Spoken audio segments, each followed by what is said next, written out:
News, Britain's news channel. Every night at 11 on GB News, we bring you the next day's stories the day before. It's basically like time travel. If it's a big story, we'll cover it, guaranteed. But we'll also have some fun along the way. Big opinions, big laughs. Sometimes big hair. This is Headliners, the paper review show that won't send you to sleep like the others will. 11 p.m, 7 nights a week. Join us.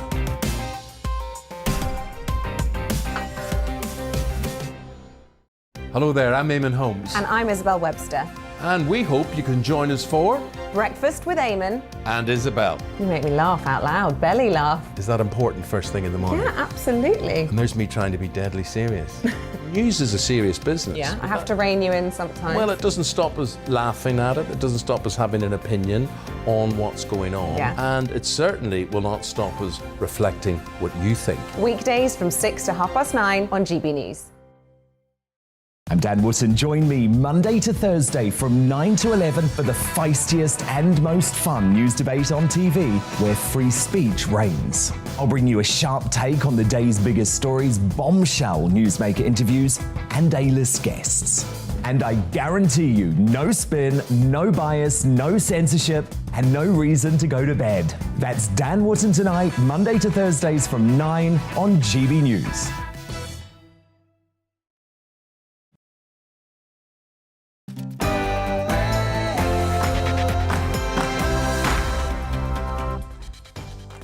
Hello and welcome. I'm Alastair Stewart, and for the next 2 hours, I'll be keeping you company on TV and radio with stories that really matter across the country. We've plenty coming up, including our big topic today, Boris Johnson. Should he stay or should he go? I'll be speaking to a wealth of guests, including Rory Stewart and Michael Fabricant, to unpick it all. But first, let's bring you right up to date with all of the news. Here's Olivia Guthrie.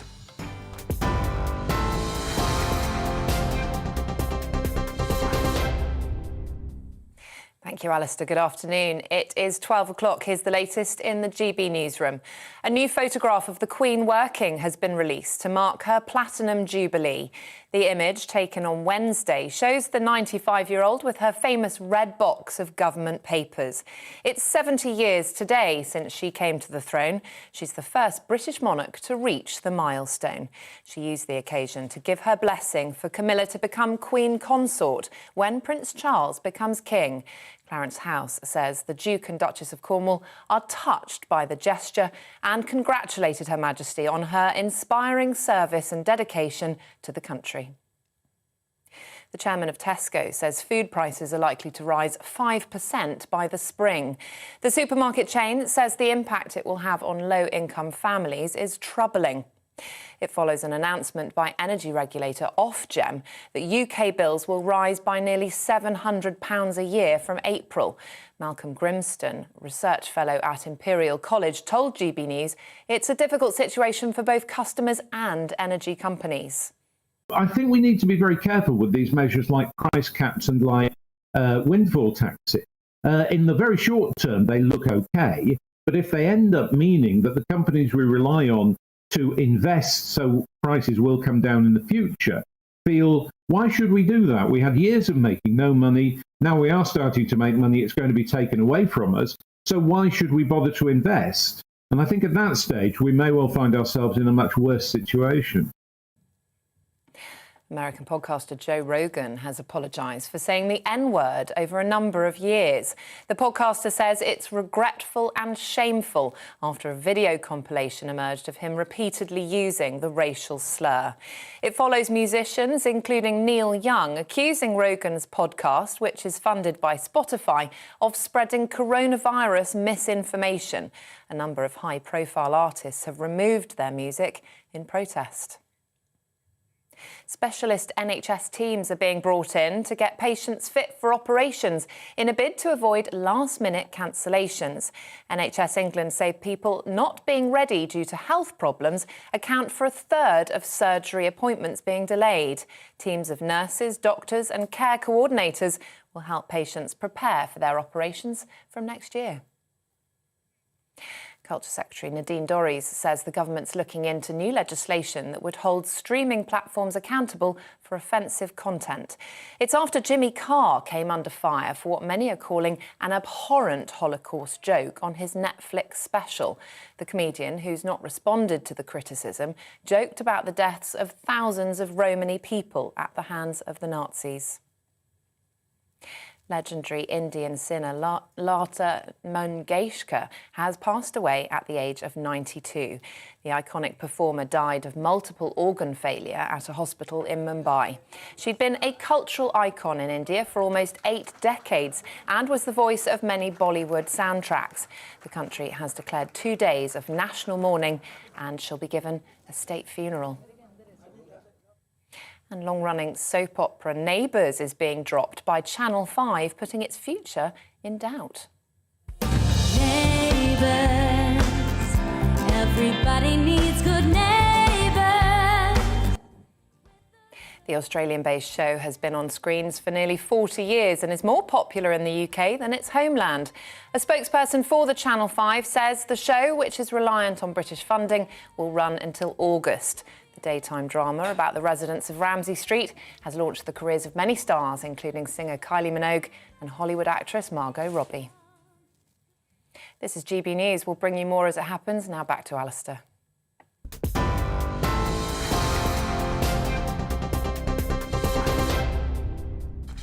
Olivia, thanks very much indeed. Coming up this afternoon on Alastair Stewart and Friends, the Prime Minister's fight back continues. Boris Johnson's announced 2 new appointments to his backroom staff following a wave of resignations. Labour's Deputy Leader Angela Rayner called the new appointments a farce. Well, today we're asking, Boris Johnson, should he stay or should he go? Plus, WhatsApp fraudsters are posing as loved ones to steal your money. In The Telegraph today, there was an account of one victim sending over more than £1,200. But this isn't the only scam out there, so we'll be getting some advice for you on how to keep safe online. And according to Farmers Weekly, the cost of fertiliser has been getting higher for some time now. Some plants in several countries are still closed because of gas prices, leading to a lack of availability within the market. So we'll be discussing how much of a burden this is putting on our farmers for this week's Rural Spotlight.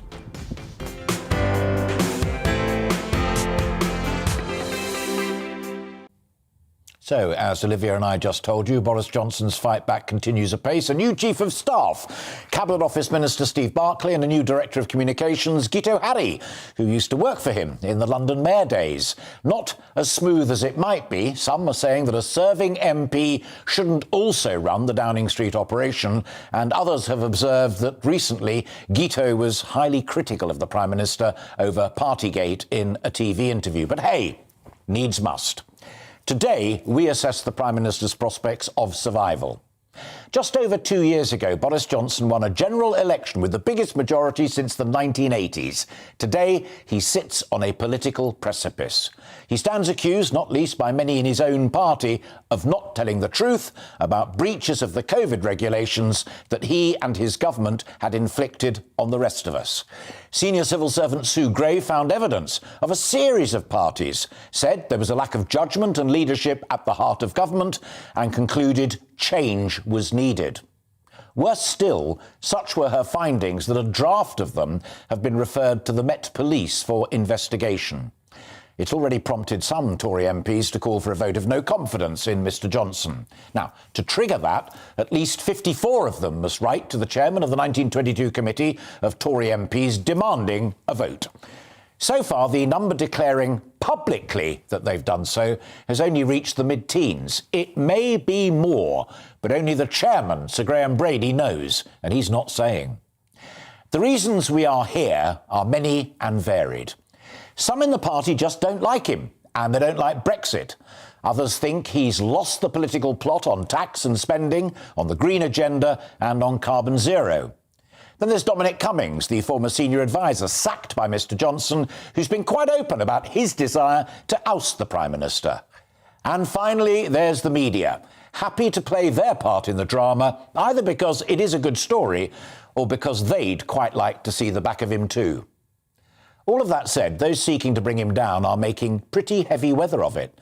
Today, I want to explore why the famous election winner is now seen by some as a liability. Is he simply a stranger to the truth? Is he the victim of would-be assassins motivated by politics and revenge? Or is he simply the author of his own problems and possibly the creator of his own downfall? I've invited a former Conservative MP to put the case against and a current MP to put the defence. I'll offer my view at the end, but more than ever, I want to know what you think. Should he stay or should he go? Has he crossed a line from which he can't recover? Or is it a storm in a teacup and a bit of a media stitch-up? Let me know what you think at gbviews at gbnews.uk via Twitter, Facebook and all the rest of our social media platforms. And as you already have been very, very busy both there and on a poll I ran, you are not holding back, and I don't want you to. Get in there.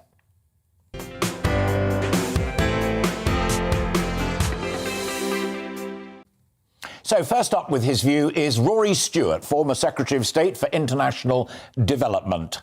And there he joins us. Rory, good of you to see us. First key question, is your opposition based on policy or on personality? I think it's basically based on his inability to govern the country well, his inability to run things well. Britain is a very serious country facing very serious crises. Doesn't matter whether it's Russia, Ukraine, or what's happening to our economy. Our economy is in a very, very difficult state. And we need a prime minister who's good at detail, who's serious, who's focused, who inspires international confidence. And instead, we have a prime minister who's lost credibility, lost legitimacy. And it doesn't matter whether you're a prime minister or you're just the manager of a company. Once you've lost that, you can't really come back. Do you sense also, and that's clear and is analytical, whether folk agree with it or not is entirely a matter for them, I hear that clearly, but do you also suspect that there is something of a vendetta here as well against him, about Brexit, losing his way on policy, both in the Tory party and in the media?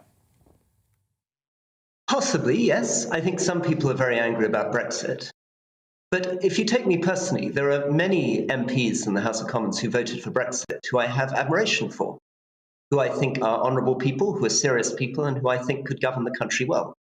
Boris famously was a pretty come-lately Brexiteer. And the problem with him, and this was something I felt, I worked for him very closely. I was the Minister of State in the Foreign Office when he was the Foreign Secretary, is that he's in the habit, unfortunately, of lying all the time. And that makes it very, very difficult to manage something. For two reasons. One is that you end up lying to yourself and you can't quite remember what you think. And the second thing is it's very difficult for anyone to follow your orders because they don't know when you're going to change your mind. You debated with him when you sought the leadership of the Conservative Party, so you had that chance not only when you were in office, and I know that's a totally different scenario, but one-to-one as opponents ready to go. What was he like to debate with? Fascinating, because I would prepare these things where I thought, okay, I've got something that he said that isn't true. So he said he was going to take Britain out of the European Union by the 31st of October. And it was obvious he couldn't do that. He might be able to do it, but he couldn't do it by the 31st of October. So I thought, well, I'll just ask him how. How are you going to do that? And I thought that was going to be devastating. But of course it wasn't, because he's a very charming man, he's a very funny man, and he knows how to skirt his way around questions like nobody on earth. So the frustrating thing about debating with him, and I think in some ways, I mean, he's very different to Donald Trump in many ways, but one way in which he has something in common is that both of them are very difficult to land a blow on because they don't play by normal rules. You can't say, you said this 1 week ago, and now you're saying this. You know, were you mistaken? Are you lying? Because they just won't answer the question. It's intriguing. I'm listening to that, and a lot of it echoes with what I know about him as well. But here's the real problem, not least for folk like you who've got a clear, crisp, objective critique of him. He was a winner in Henley, he was a winner in London for Mayoralty twice, he was a winner in Uxbridge, and he was a winner across the country. Rory, whatever you and I think about him, them out there like him.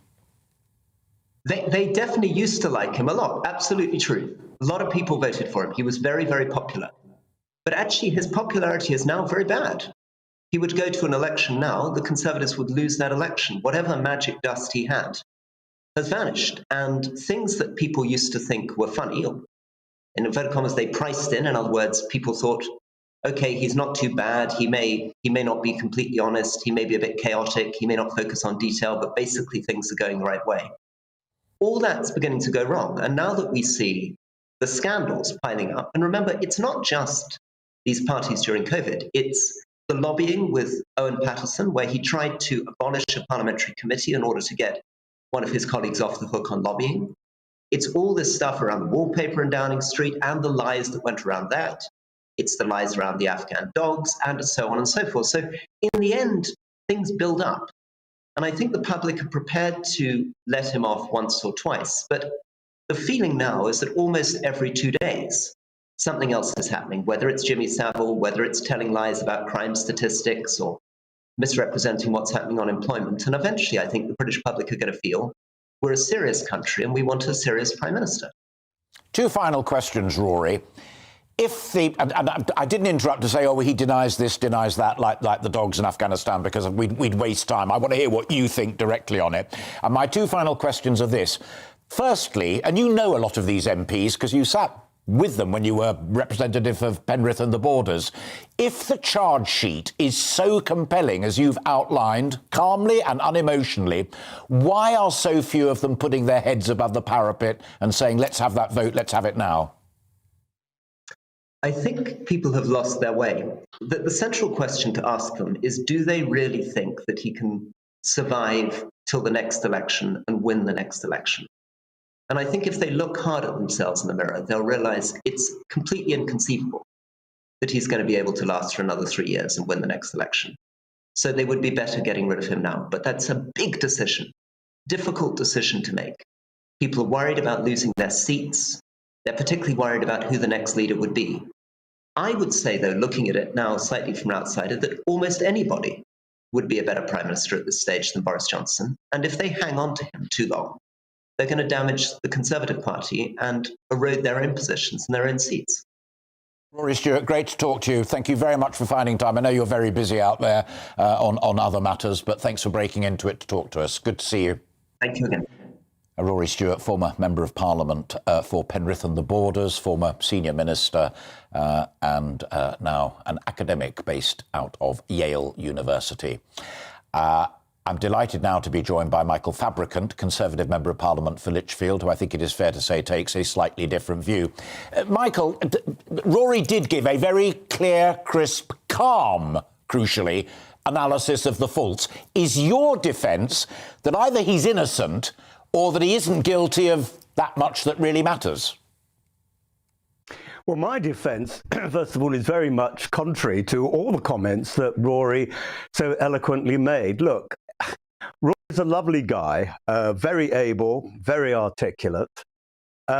He was speaking to you from Jordan. He's operating on a day-to-day basis from New Haven in Connecticut in the United States, where Yale is based. And, you know, he's like so many of the commentariat, very out of touch with, I would argue, the reality of what's on the ground. Firstly, he said that, you know, he can't run an effective government. Well, this government developed the best vaccine program in the world. We were the first to start the vaccine program.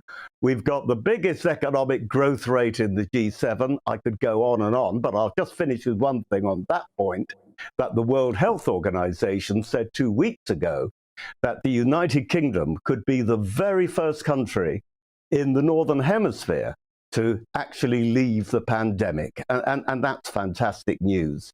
And also, he talks about... Let me come in there. Let me come in. One could equally argue that the COVID rollout was as much as anything down to clever civil servants, good NHS people, and Nadeem Zahawi, and secretaries of state, and the economy, Chancellor of the Exchequer, and not least Rishi. But I hear what you say. But he did say that he couldn't run an effective government and that, therefore, ministers wouldn't know what to do. The great thing about Boris is he doesn't play by the rules. That's his weakness too.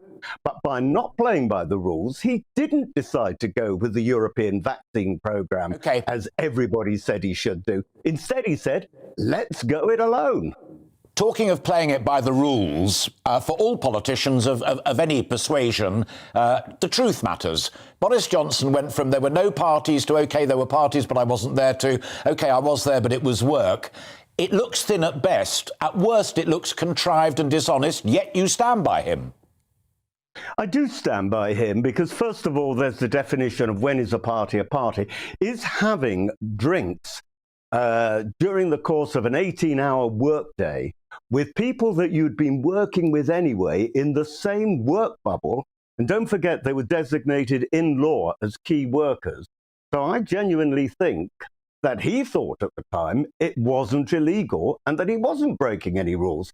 And we'll find out whether he was breaking rules or not. But I don't think he actually thought, you know what? It's one rule for me, one rule for everybody else, because he thought that he was abiding by the rules because he wasn't spreading the disease. These were all people working closely together.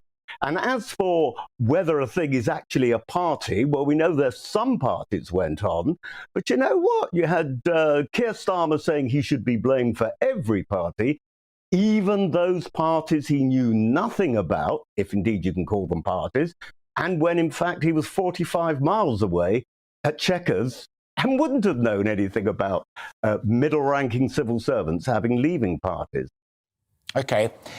Those who've submitted letters calling for a vote of no confidence amongst your colleagues range from people that, to be brutally honest, folk out there need to Google to find out who they are, to the usual suspects, you included, going the other way, but people like David Davis, who we know what the differences are there. But when someone like Nick Gibb says it, and saying that the Prime Minister simply can't be trusted, that is much more worrying.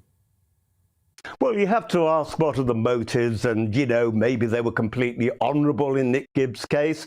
Maybe he felt miffed because it was Boris who, you know, eventually said, look, enough's enough. You've been a good schools minister, but you now need to move on and go back onto the backbenches. A lot of people get very upset by that sort of thing, and I can understand that. But the point is, I think, at the end of the day is, first of all, is he popular? Yes, he is. Yesterday, I was in Erdington, which is where there's a by-election due to the very, very sad loss of Jack Dromey. And I was talking to and looking at the data for a ward where a very, very detailed survey had been done, a ward which was Labour-controlled on the local council, hadn't gone Conservative at all. And I can't give the exact figures because I'll be in a lot of trouble, but over 60% of respondents were saying that they wanted Boris to stay. Just over 15% were saying no, he should leave, and about 20% were don't knows. You know, the view in New Haven, Connecticut, and the view in central London is very, very different than the view held by most people out there who just want Boris to get on with it. I asked a question last night on my own social media account, and it's had over 4,000 responses, and it's about 3-1 in favour of the Prime Minister. But you know as well as I do that the national opinion polls, and there's another one in the Sun newspaper this morning, all say that the folk out there think he's crossed a line and that he should go. And Jonathan Haslam, who used to work in Number 10 in John Major's day, says it's embarrassing that folk like you and Nadine Dorries have to come out on television and defend the indefensible. Defend it, Michael. Because I think it is defendable.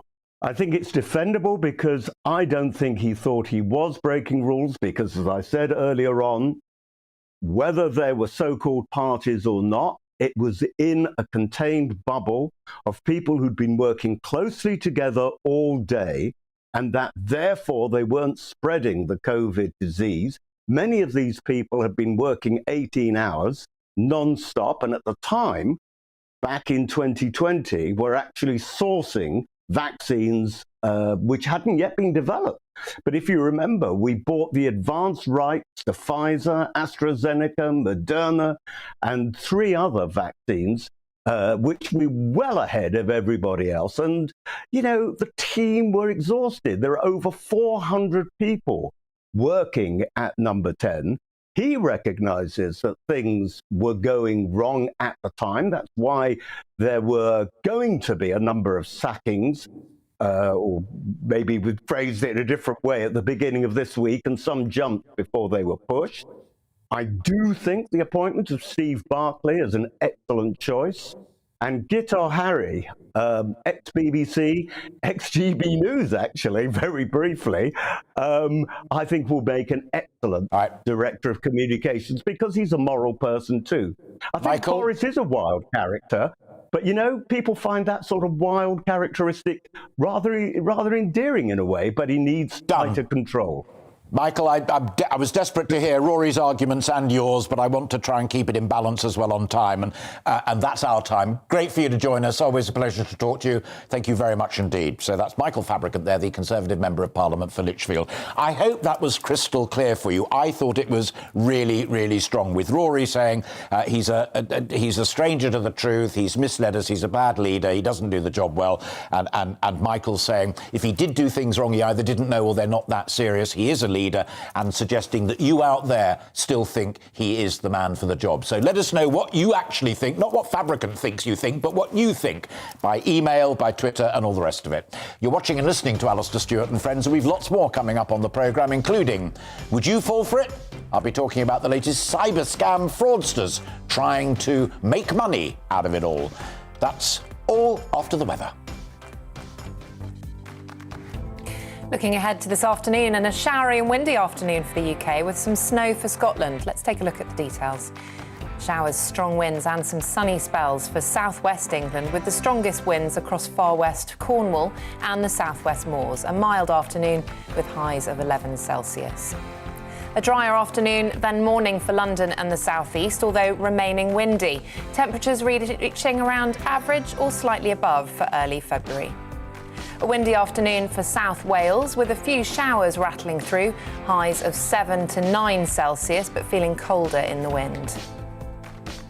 For Manchester and the northwest this afternoon, we'll be seeing scattered showers, strong winds and coastal gales, with a chance of some sleet or possibly snow over high ground, highs of 7 Celsius.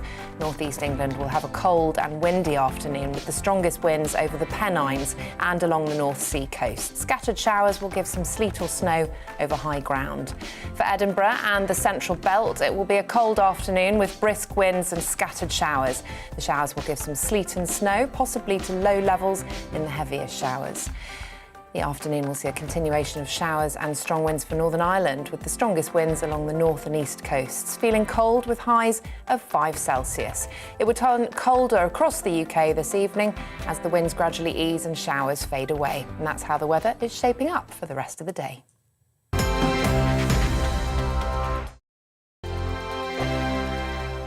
GB News is the UK's home of discussion and debate from all perspectives. To stay up to date on the latest stories, make sure that you subscribe to the GB News channel right here on YouTube. You can watch us live 24/7 across the whole world. You can also check out exclusive content and catch up on previous episodes of your favourite shows. Every day, we ask the questions that you'd ask, so why not add your voice to the conversation in the comments section? Don't forget to subscribe. We are GB News, Britain's news channel. Every night at 11 on GB News, we bring you the next day's stories the day before. Basically like time travel.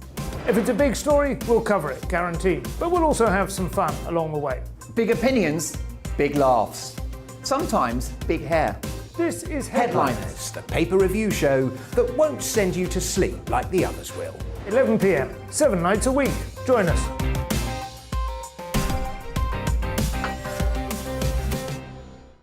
Hello there, I'm Eamon Holmes. And I'm Isabel Webster.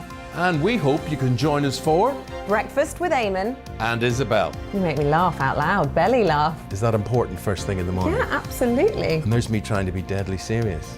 News is a serious business. Yeah, I have to rein you in sometimes. Well, it doesn't stop us laughing at it. It doesn't stop us having an opinion on what's going on. Yeah. And it certainly will not stop us reflecting what you think. Weekdays from 6 to 9:30 on GB News. I'm Dan Wootton. Join me Monday to Thursday from 9 to 11 for the feistiest and most fun news debate on TV, where free speech reigns. I'll bring you a sharp take on the day's biggest stories, bombshell newsmaker interviews, and A-list guests. And I guarantee you, no spin, no bias, no censorship, and no reason to go to bed. That's Dan Wootton Tonight, Monday to Thursdays from 9 on GB News.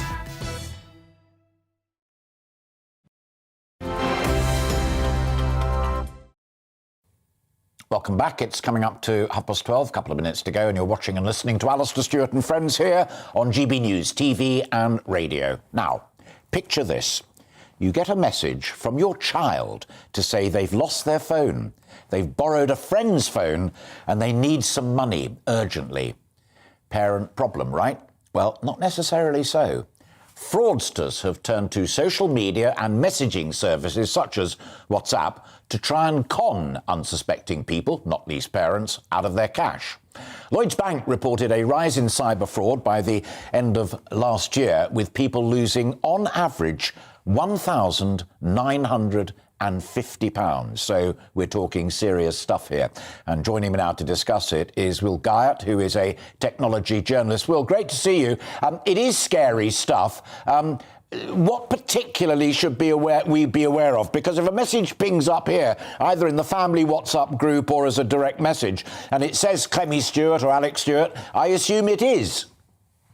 You're obviously nicer to your children than if I asked my parents for money now, I know what answer I would get. But this is one of these things, Alistair, that they're not necessarily targeting WhatsApp or these services. Scammers have existed since time began, and they're looking for new and different ways to try and exploit people. Santander said there was something within the realms of about an 800% increase in this particular scam between August and September last year. So we're seeing thousands and thousands of cases of this now, and sometimes people get it and they fall for it. I heard just last week somebody actually rang me to check to say, do you think this is my daughter?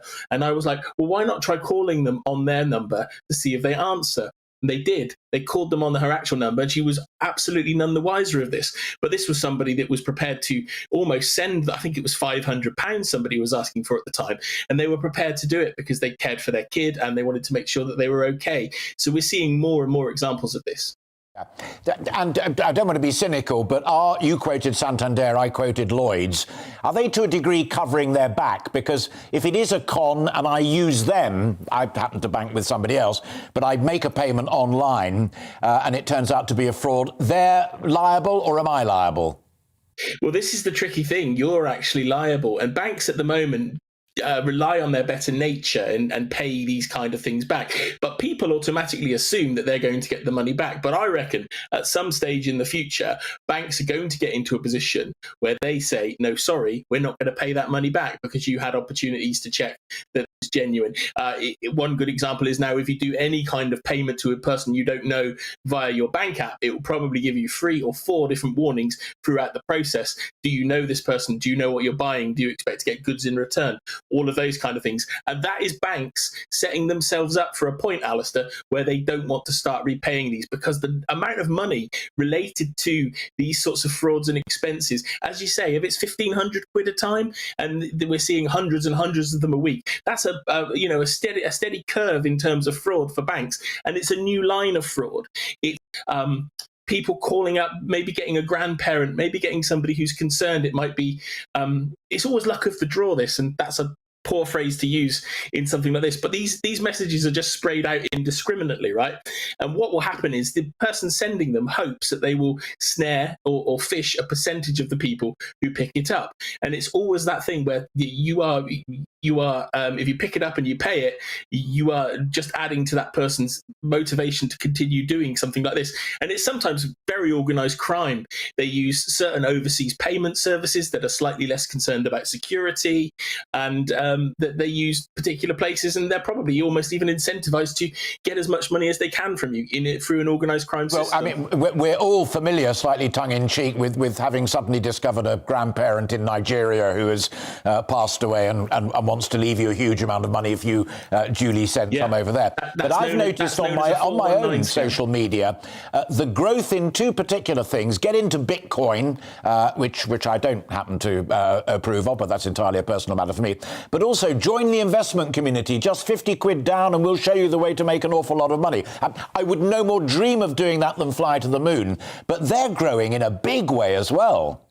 But you make a really good point. I think sometimes if something comes to us via a digital means, via a text message or something, the view of reality drops and we just suddenly go, right, okay, they must need something. You don't think that a scam can happen in these ways. It's my dad's old line. If it's too good to be true, it probably is.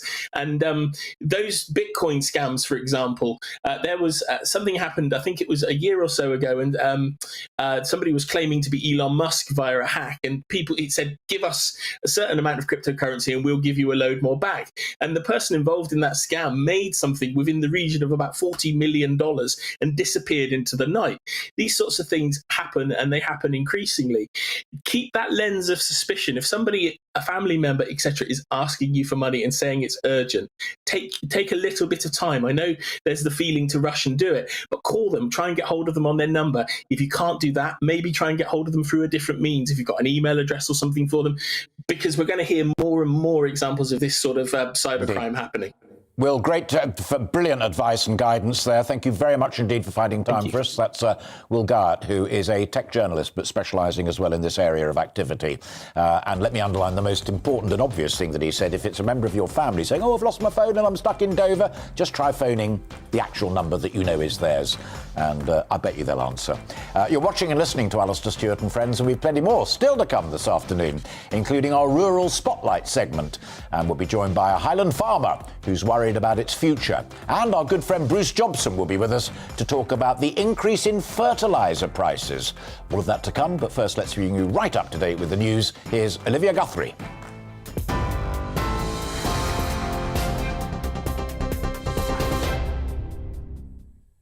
Thank you. It's 12:34. I'm Olivia Guthrie in the GB newsroom. The Queen says it's her sincere wish that Camilla, Duchess of Cornwall, becomes Queen Consort when Prince Charles becomes King. She made the announcement in her Platinum Jubilee message as she became the first monarch in British history to reach the milestone. Clarence House says Prince Charles and the Duchess of Cornwall are touched and honoured by the gesture. The chairman of Tesco says food prices are likely to rise 5% by the spring. The supermarket chain says the impact it will have on low-income families is troubling. It follows an announcement by energy regulator Ofgem that UK bills will rise by nearly £700 a year from April. In Morocco, investigators are looking into how a little boy was able to fall into an uncovered well. Rescuers dug for several days to reach 5-year-old Rayan, but he died before emergency services could get to him. He'd fallen over 100 feet, and rescue efforts were hampered due to concerns over landslides. Legendary Indian singer Larka Munshay has passed away at the age of 92. The iconic performer died of multiple organ failure at a hospital in Mumbai. She'd been a cultural icon in India for almost 8 decades and was the voice of many Bollywood soundtracks. The country has declared 2 days of national mourning and she'll be given a state funeral. TV, online and DAB plus radio, this is GB News. Now it's back to Alastair Stewart and Friends after the break.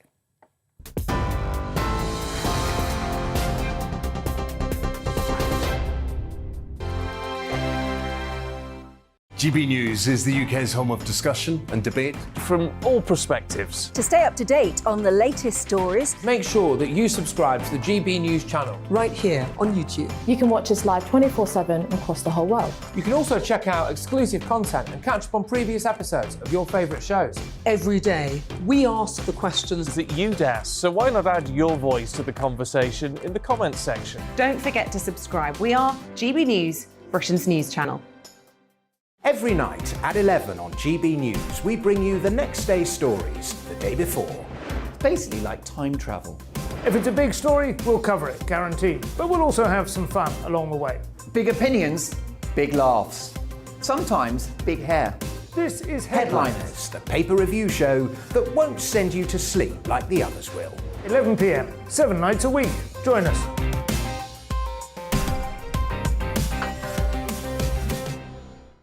Hello there, I'm Eamon Holmes. And I'm Isabel Webster.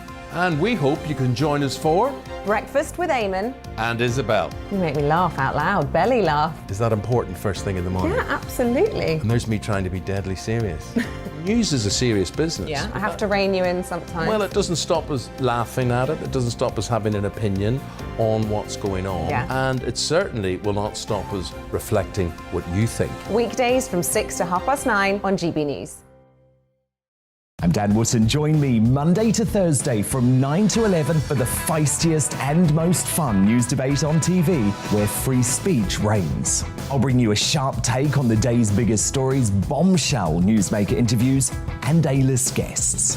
And I guarantee you, no spin, no bias, no censorship, and no reason to go to bed. That's Dan Wootton tonight, Monday to Thursdays from 9 on GB News.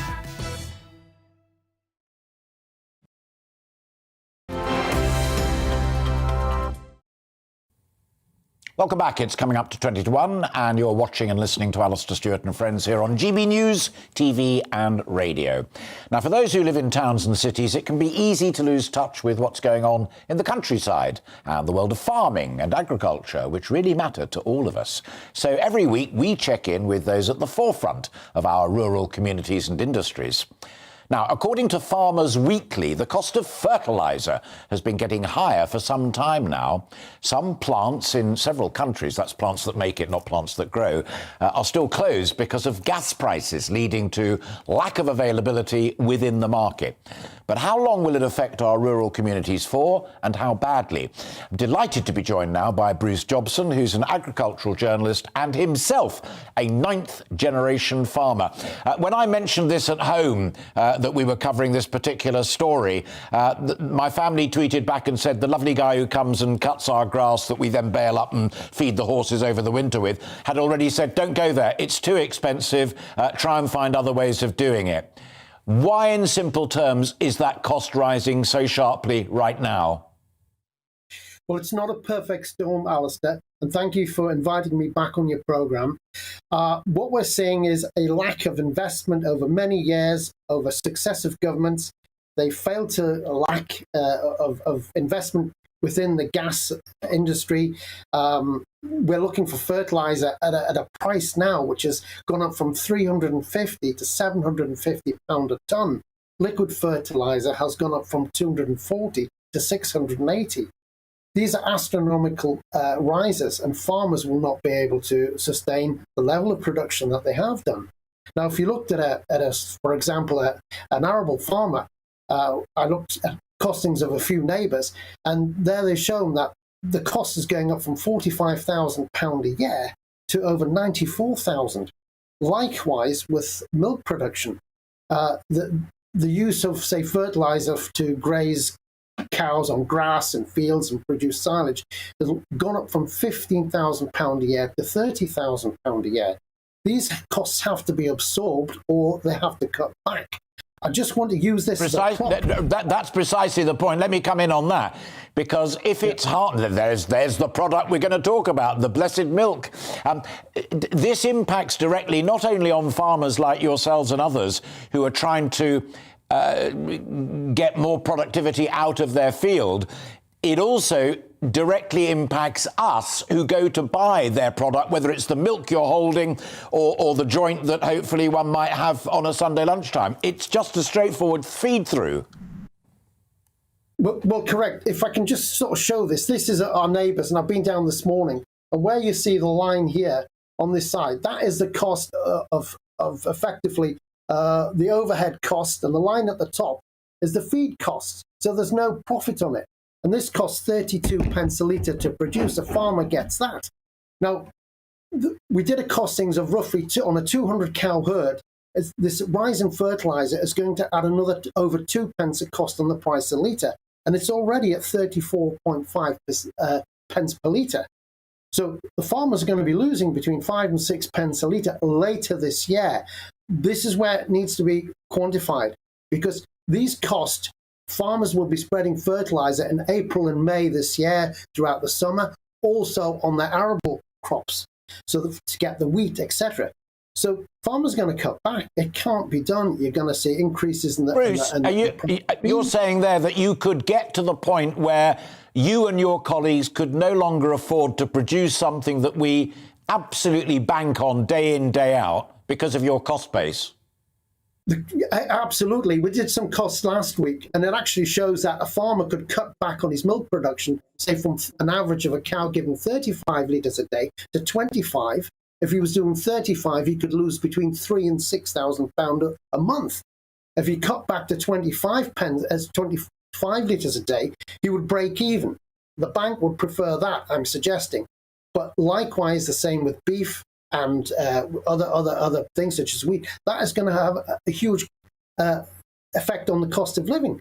And the annoying thing for me, Alistair, is that, okay, I'm an agricultural journalist and I've come from farming background, as you explained, but over successive governments, we've imported food all the time. In the 1980s, we were 80% self-sufficient in food. We are now 59, 60%. We've lost 20% self-sufficiency in the past 20 or 30 years.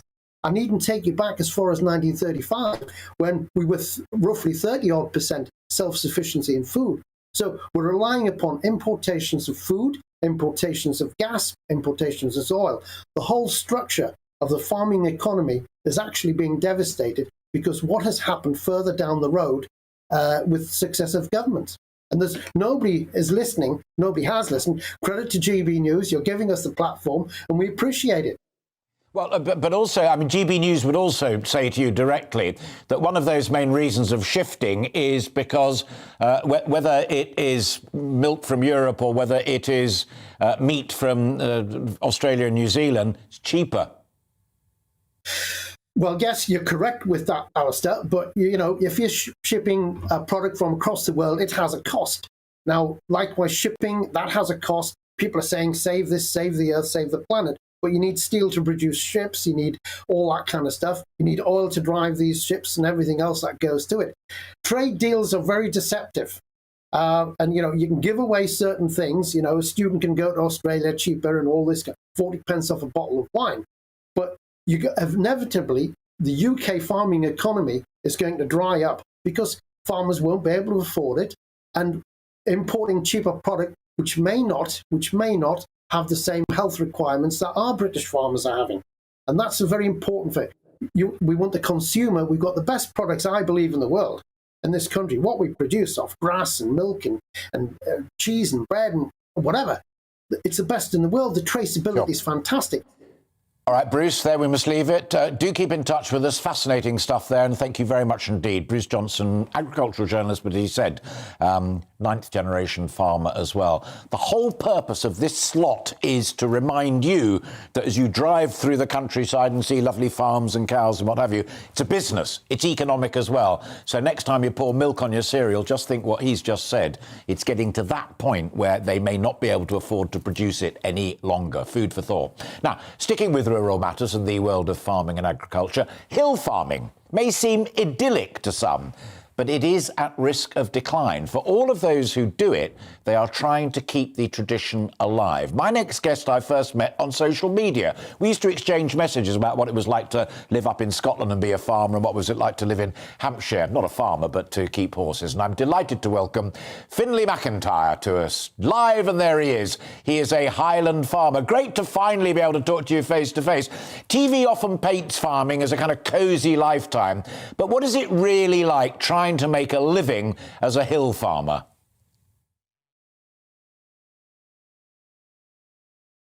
Are you hearing me, Finley? And, thank you very much for inviting me on your... Yes, Alistair, are you hearing me fine? Now. It's quite a poor line. It's quite a poor line. We've got a blizzard here today, so it's blizzard conditions, so I think it's affecting our connectivity a wee bit. But I don't know, are you catching me all right? Yeah, hearing you loud and clear. So what's it like to be a hill farmer right now?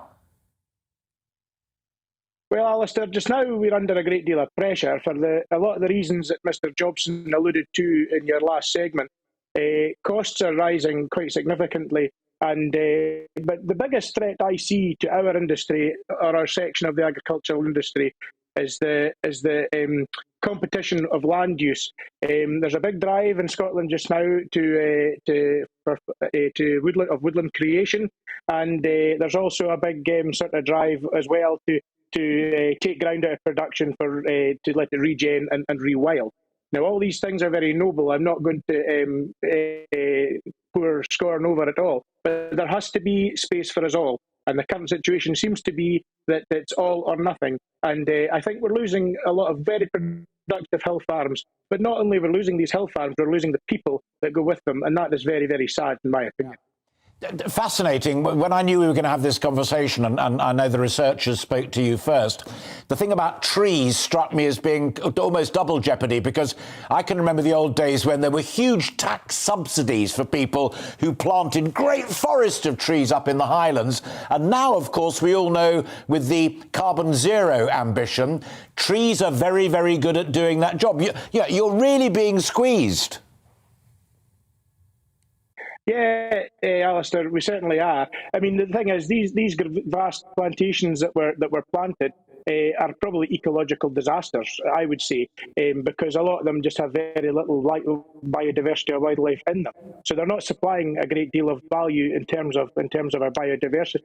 But I'm not got an issue with woodland creation per se. I just feel that there has to be some sort of line in the sand where we can say that this is actually a productive, viable hill farm, and it keeps it going. We've a beautiful pastoral landscape in the UK, and it's a stratified system whereby we in the hills can produce hardy breeds of sheep and cattle that people further down can buy to either finish or breed with. And the whole system is linked. And as your previous segment, Mr. Jobson, alluded to, we have very little resilience in our food supply chain. And I don't think people realise just how fragile these supply chains are. And I think that the hill farming has such an important role to play in providing not only food, but fibre as well in terms of wool. It's the most, probably I would say, one of the most carbon-friendly materials you could get. It grows every year, and I think I read somewhere it captures about 2 kilos of carbon. All this is being forgotten about, and I just feel there's a great drive, and I see it around me quite a great deal. Local families, local people being taken off of the ground to make way for these ambitions, and I think that we'll have to start speaking up for our industry, because if we don't, it'll not be here. All right, Finley, great to talk to you. Keep in touch. We'll do it again. Thank you very much indeed. Finley Mcintyre there, Highland farmer, makes a living. Tough times. And like Bruce, pointing out that if you just let it go, don't pay attention to it, you won't only lose a useful source of food stuff for you and for me, but you lose potentially a wonderful part of our way of life up there in the Highlands. And I'm sorry, because it is up there in the Highlands. And as he said, a bit windy today. The link wasn't perfect, but I hope you heard it clearly enough and got the gist of it. You're watching and listening to Alastair Stewart and Friends. We've lots more coming up on the programme this afternoon. Today marks the 70th anniversary of Her Majesty the Queen's accession to the throne in 1952. I'll be chatting to someone very special who can remember what he was doing on this day in 1952, just like Her Majesty. All of that to come, but first, let's bring you right up to date with the weather. Looking ahead to this afternoon, and a showery and windy afternoon for the UK with some snow for Scotland. Let's take a look at the details. Showers, strong winds and some sunny spells for southwest England, with the strongest winds across far west Cornwall and the southwest moors. A mild afternoon with highs of 11 Celsius. A drier afternoon than morning for London and the southeast, although remaining windy. Temperatures reaching around average or slightly above for early February. A windy afternoon for South Wales with a few showers rattling through, highs of 7 to 9 Celsius, but feeling colder in the wind. For Manchester and the northwest this afternoon, we'll be seeing scattered showers, strong winds and coastal gales, with a chance of some sleet or possibly snow over high ground, highs of 7 Celsius. Northeast England will have a cold and windy afternoon with the strongest winds over the Pennines and along the North Sea coast. Scattered showers will give some sleet or snow over high ground. For Edinburgh and the Central Belt, it will be a cold afternoon with brisk winds and scattered showers. The showers will give some sleet and snow, possibly to low levels in the heaviest showers. The afternoon will see a continuation of showers and strong winds for Northern Ireland, with the strongest winds along the north and east coasts. Feeling cold with highs of 5 Celsius. It will turn colder across the UK this evening as the winds gradually ease and showers fade away. And that's how the weather is shaping up for the rest of the day.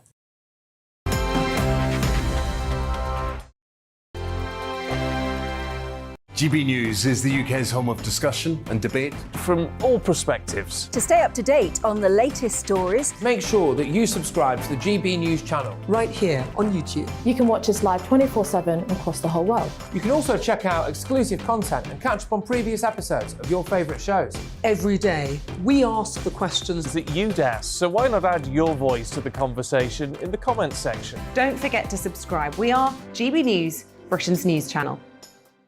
Every night at 11 on GB News, we bring you the next day's stories the day before. It's basically like time travel. If it's a big story, we'll cover it, guaranteed. But we'll also have some fun along the way. Big opinions, big laughs. Sometimes big hair. This is Headliners, the paper review show that won't send you to sleep like the others will. 11 p.m, 7 nights a week. Join us.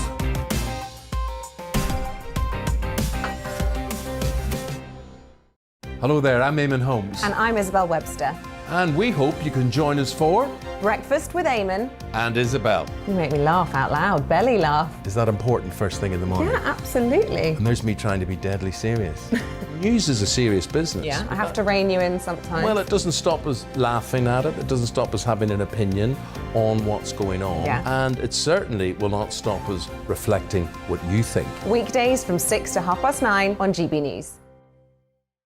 I'm Dan Wootton. Join me Monday to Thursday from 9 to 11 for the feistiest and most fun news debate on TV, where free speech reigns. I'll bring you a sharp take on the day's biggest stories, bombshell newsmaker interviews, and A-list guests. And I guarantee you, no spin, no bias, no censorship, and no reason to go to bed. That's Dan Wootton tonight, Monday to Thursdays from 9 on GB News.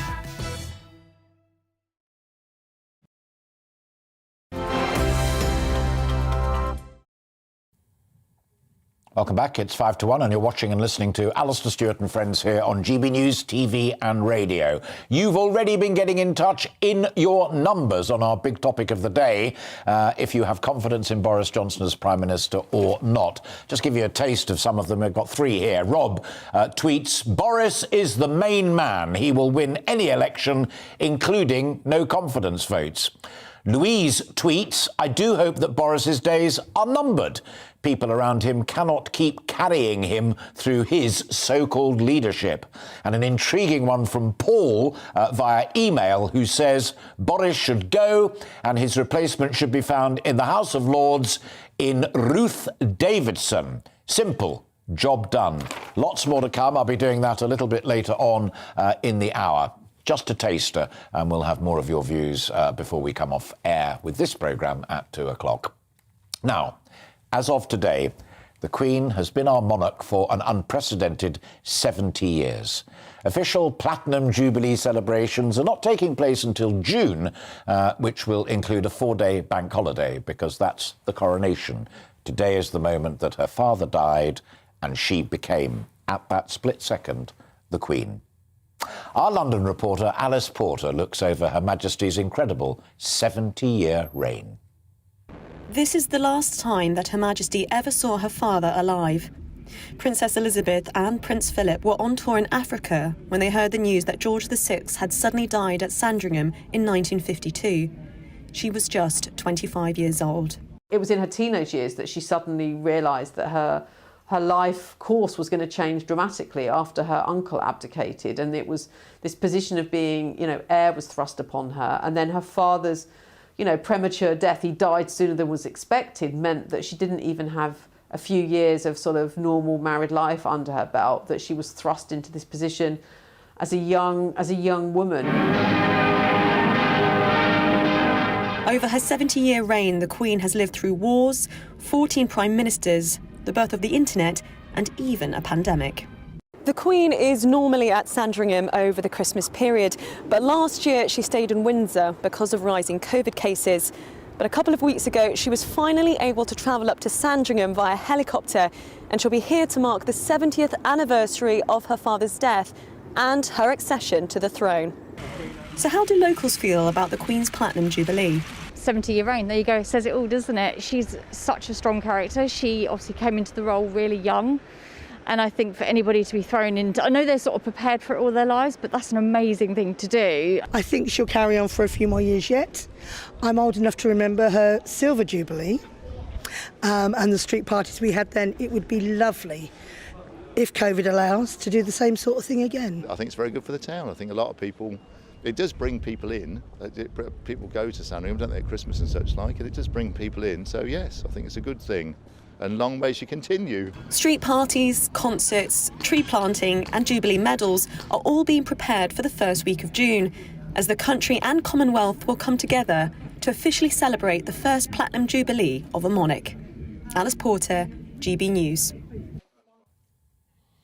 Well, Her Majesty issued a statement last night which declared that it was her wish that Camilla, Duchess of Cornwall, should become Queen Consort on her husband Charles becoming the King.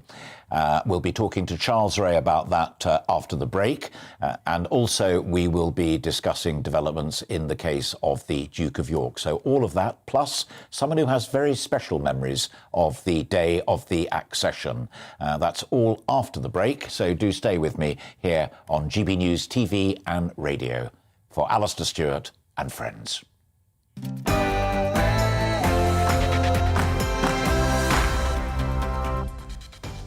So just coming up to the stroke of 1 o'clock, let's join Olivia Guthrie at the news desk for all of the latest developments. Here's Olivia.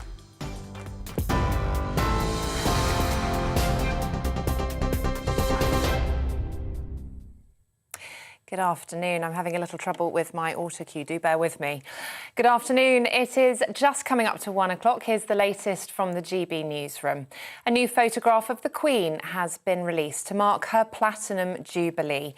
The image, taken on Wednesday, shows the 95-year-old with her famous red box of government papers. It's 70 years today since she came to the throne. She's the first British monarch to reach the milestone. She used the occasion to give her blessing for Camilla to become Queen Consort when Prince Charles becomes king. Clarence House says the Duke and Duchess of Cornwall are touched by the gesture and congratulated Her Majesty on her inspiring service and dedication to the country. The chairman of Tesco says food prices are likely to rise 5% by the spring. The supermarket chain says the impact it will have on low-income families is troubling. It follows an announcement by energy regulator Ofgem that UK bills will rise by nearly £700 a year from April. Malcolm Grimston, research fellow at Imperial College, told GB News it's a difficult situation for both customers and energy companies.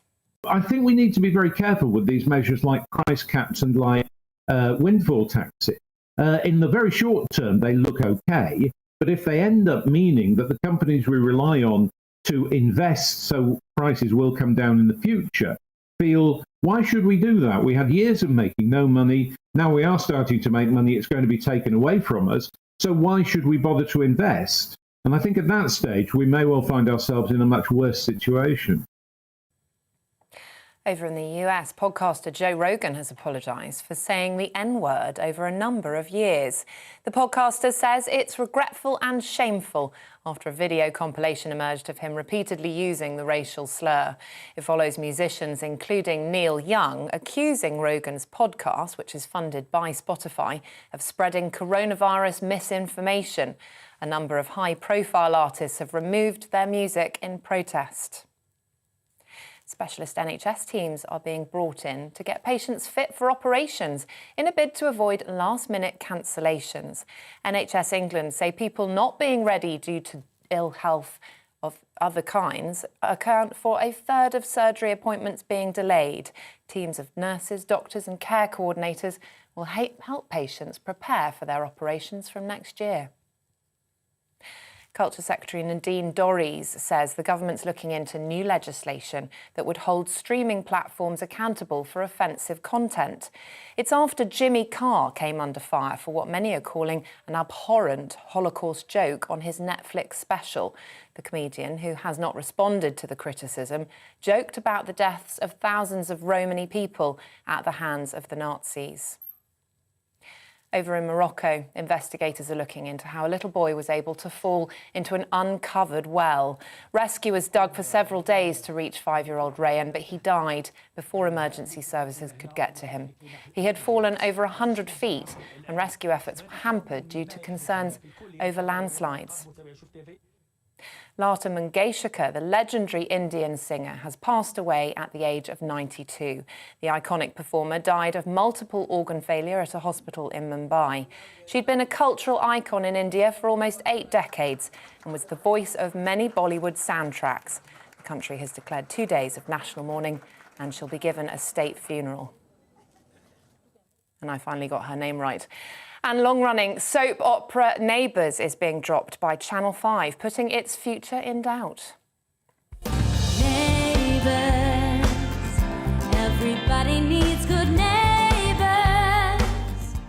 The Australian-based show has been on screens for nearly 40 years and is more popular in the UK than it is in its homeland. A spokesperson for the channel says the show, which is reliant on British funding, will run until August. The Daily Time drama about the residents of Ramsay Street has launched the careers of many stars, including singer Kylie Minogue and Hollywood actress Margot Robbie. This is GB News. We'll bring you more as it happens. Now back to Alistair.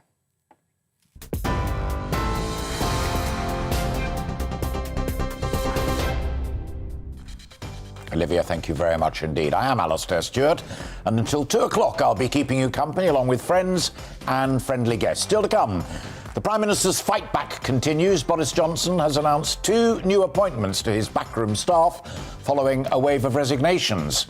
Today we're asking Boris Johnson, should he stay or should he go? In this hour we'll hear your take and my thoughts too. Plus, on Thursday, the energy regulator announced millions of households will pay around an extra £690 a year on their energy bills from April. With inflation also at its highest rate for 30 years, we'll be looking at the financial difficulty that people will be under. And we'll be joined in the studio by another fantastic Good Cause segment this afternoon. Jay Grange was diagnosed with ADHD at 16, but now, with the help of his music, he's going into schools to ensure that pupils living with the condition don't feel isolated. Some great and very important work being done there by Jay. Now, GB News is all about you, our viewers. Any burning questions or stories that you think we need to cover, no matter how big or small, we really do want to hear them. Get your voice heard by emailing gbviews@gbnews.uk, and do please put Alastair Stewart in the subject line.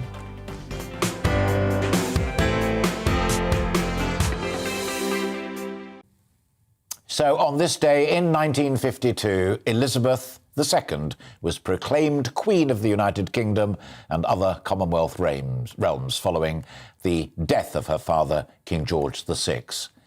But how did this day look like back then? I'm delighted to be joined by someone who has very special memories of this day 70 years ago, Mr. John Girt. Now, John, I believe that you have, to me, a virtually unique story about what you were doing this day 70 years ago. Over to you. Well, on this day 70 years ago, I was actually in school when the headmaster of the school came and took me out of the lesson. I was quite concerned because obviously being, as it were, yanked out of a lesson, one wonders what on earth have I done.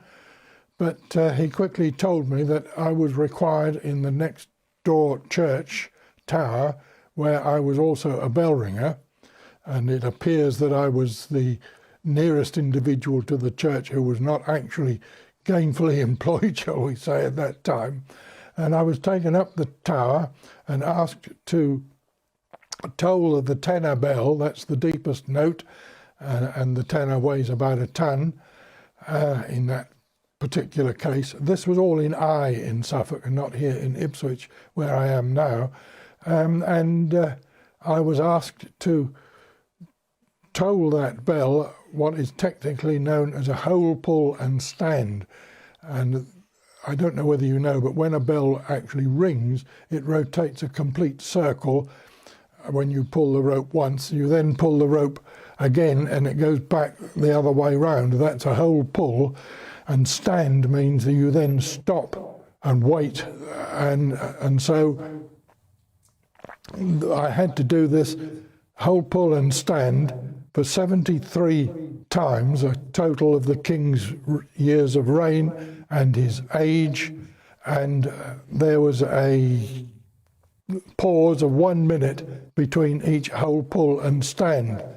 Quite a nerve-wracking task for an individual. Not only nerve-wracking, John, but what a responsibility. There you were, signalling the tragic news of the loss of the old king, but also a celebration of the emergence of a new queen. Is this generation now getting into this noble art, this brilliant art of bell ringing? Oh, yes.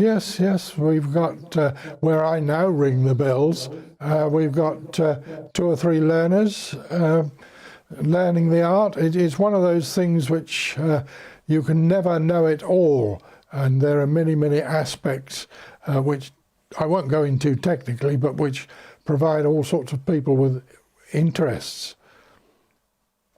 The thing I find intriguing, I mean, looking at you at your noble age and talking about youngsters coming into it, the degree to which it's a canon of work. There are traditional chimes and pieces that are always done, or are people beginning to create new chime sequences, new ways of celebrating?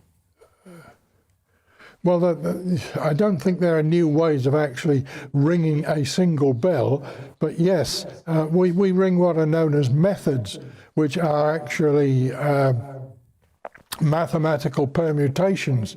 Sounds terrible, I know, but there are constantly new permutations being formed, invented and rung. I think it's genuinely intriguing because the musical connection, or the connection between music and mathematics, is one I'm very, very familiar with because my daughter does both of them. But the other thing, final point to you, John, which I think is almost profound, is that traditionally across this country, bell ringing has been to warn us at times of real grave danger, but also to celebrate moments of great national elation. I mean, it is one of the rarest forms of signalling that a people have ever evolved themselves. Yes, that is so, and great joy as well, that such celebrations as weddings and individuals' celebrations are sometimes rung for, but it's not just in this particular country. It has taken place in various Commonwealth countries. I mean, my wife and I, she's also a ringer, have rung in Australia and New Zealand and Canada and the United States, and there are plenty of other people who've rung in places like that as well. Brilliant. I've really enjoyed that, John, and I'm so grateful to you for breaking into your Sunday afternoon to share those extraordinary memories of 70 years ago, but also to talk about the fine art and indeed science of campanology. I've been wanting to say that all morning and afternoon. John Girt, thank you very much indeed, and have a lovely weekend. Thank you for the privilege of being able to talk about such things. Thank you. What a lovely, lovely man, John Girt, bell ringer, on the day that King George VI passed away and Her Majesty the Queen began her reign in 1952. And we'll have more royal news later on in the show. Now, we had a brilliant Good Causes guest yesterday, a gentleman who'd given free membership at his gym for the elderly and the disabled. Well, we have another fantastic individual today for another round of Good Causes. After facing many mental health challenges during his educational period and eventually being diagnosed with ADHD, Jay Grange has been using his experiences to spread awareness and educate the world about ADHD, using his creativity and his passion for music. And Jay's more than just a musician, he's an advocate for young people's mental health, and so does much to raise awareness and supports families who have to go through a similar journey to that he had to endure himself. And I'm delighted to say he's sitting right there, here, live in the studio with me. And I hope was listening to John there. I mean, the age gap, it was blindingly obvious. But he was talking about the sheer power of music, whether it's from ringing a bell or striking a guitar or playing a piano. Is that why, when you knew that you had ADHD eventually, that music was the obvious vehicle to try and get yourself together and feel positive? Yeah, first of all, I'd say it's great to be joined, with such a legend, in the studio, a legend of TV, and yourself, Alistair. So thanks for the invite. I'd say that music is a massive passion for a lot of people, especially those that are going through, some tough times in life. And that was what happened with me. So I was going down a really bad, wrong path, really. And, there was nothing in my life at that point. But music, as soon as I found out about music, it just helped me. And, all them challenges and all them struggles I faced sort of just disappeared. It gave me something to live for, if you know what I mean. Yeah. And part of the campaigning is awareness, but it's also so that people are more understanding and what have you. But it's quite outrageous that for so long, nobody knew that that's what you were wrestling with, maybe when you were getting up to no good at all. Nobody took a step back. Is that part of your campaigning as well as supporting other young folk? 100%. Yeah. There needs to be more awareness and understanding on ADHD and neurodiversity as a whole. I think, 1 in 5 people are neurodiverse. So, that's 20%. There must be an evolutionary reason why this is. So, I went throughout my whole school life, with, teachers not understanding me, even my classmates not understanding me. And that all takes its toll on you. You start feeling like, what is wrong with me? Or, why am I different to everybody else? So what I'd say here is, my goal, my aim is to raise as much awareness as possible around the subject because, now there is a lot more talk about this subject and area, but still nowhere near enough. And I know, if 1 in 5 people have ADHD or dyslexia, autism, dyscalculia, dyspraxia and Tourette's, then there must be a reason for this. I didn't know, are they all in the same family, as it were? They're all in the same family. How extraordinary. Neurodiversity, that's what the term's called. Neurodiversity? Neurodiversity. So, in essence, it's not just because you're a weird-behaving kid who nobody knows why. Oh, lo and behold, they've got ADHD. There's actually something up here that isn't functioning as it should do. It's not even that, Alistair. I'd say it's, all it is a slight difference of the brain. So, somebody who doesn't have ADHD to someone like myself who has ADHD, all it is just the brain's wired a little differently. But I think that, the perception of ADHD is now changing. It used to be, say, naughty kids at school, struggling in life, going down the wrong path, going to prison, stuff like that. Well, a very dear friend of mine, Rory Bremner, a great, absolutely brilliant comic and I think political commentator, but that's my view of you. I mean, for him, it was being the class fool. It was showing off. It was cracking great jokes so that people would pay attention to him. He had no idea as a child that that's what was feeding it. Yeah, and I think just to say before, what we was talking about before, I'd say that, it's moved from that perception now of, just the class clown and stuff like that. And you look at all the successful people with ADHD, so many, it might be sportsmen, actors, musicians, business owners. There's a certain percentage. But also people with dyslexia, as you said, is in the same group. People like Guy Hands and Richard Branson. Yeah, Richard Branson, one of the biggest, and people with, dyslexia or who are neurodiverse inspire and aspire to be like people like Richard Branson. OK, so music helped. You any good? You know what? I do it for, a laugh. I do it as it's one of my passions, I'd say that's for you to decide, Alistair, and people listening, Let's listen to a bit and let the folk at home judge. Here we are. Here's Jay. I learned to embrace it every day, sleepless nights. My mind's always racing. Thought to be different because the same's overrated. I can tell you how I'm feeling, it's just hard to explain it. Imagine how you feel when your head's full of doubt. Misunderstood, but can never stand down. Courageous, you strong and be proud. What's the point of fitting in? I was born to stand out. You know the cycle's so vicious. ADHD, creative, ambitious, clever, romantic, real superstitious. Embrace who you are, keep feeling prestigious. I like it. Oh, thank you. I like it. I'm as ancient as the hills.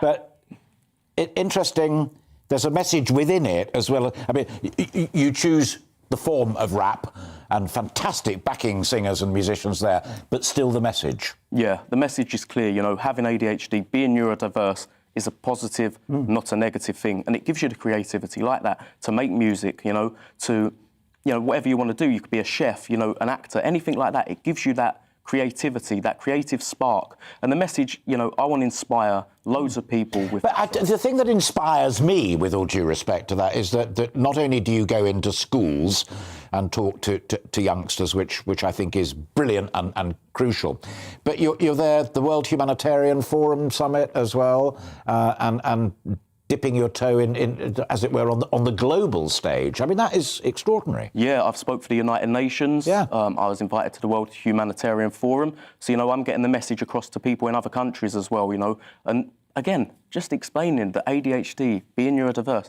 it's actually a positive, you know, and the tide is turning in regards to what people actually think of this and this area. I can understand professional politicians and diplomats sort of listening to you and getting the message and what have you, but give me a sense of what it's like to sit down with a 14 or a 15-year-old and just talk to them one-to-one, because you have that unique advantage of being able to say, I've been there, I've done it. And does the face light up when the penny drops? Yeah, I think so. I think, you know, it's all about relating in life. I think, you know, you can relate to people who maybe have gone through the same thing as you, or, you know, so someone who has ADHD can relate to somebody like me who's got ADHD. So I think, you know, when I speak to these young people, you know, and try to inspire them, tell them about my life story, you know, how I overcome adversity, I just tell them, you know, you do the same. You know, we've all got one life, make the most of it. But it's a hard message as well, isn't it? Because it's learn to live with it, because we ain't going to be able to cure it. No, and you know, it's something you have to learn to live with and manage. And I think that, you know, there's a lot of techniques to do that. You know, better sleep. You know, I've personally taken time off of social media for a while, because sometimes that can I get too distracted by it, scrolling through Instagram and stuff like that. So there's a lot of ways you can manage it, but live with it. You know, it's something that you should embrace. You know, you might have challenges when you're younger. I did, as you know. Sure. But it's all about embracing it and just knowing that, you know, this defines me as who I am. I've got ADHD, you know, I'm neurodiverse, but I can still do whatever I want. Absolutely. We're talking, finally, we've got about 30 seconds left, I'm just being told in my ear. But as I said, with Rory, his get out of jail card at school turned out to be a brilliant, brilliant career. But that was a good video clip. Other things planned? Are you heading for the top? Yeah, hopefully. I mean, there's a lot planned. Hopefully, you know, of course, more music. That song will be released.